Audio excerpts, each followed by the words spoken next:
Meron naman tayong unbox master na parcel.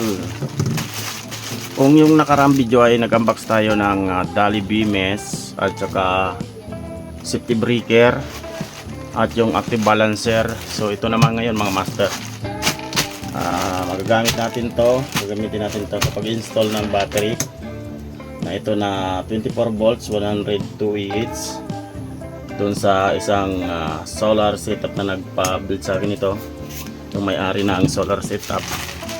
So isa ito sa mga importante na ating gagamitin. So huwag na natin patagalin, unbox na kagad natin. Alam kong inip na kayo eh. Ayan.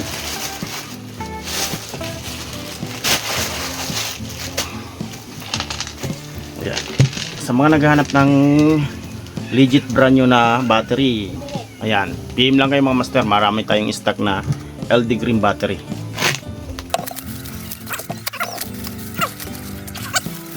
Ito ay isang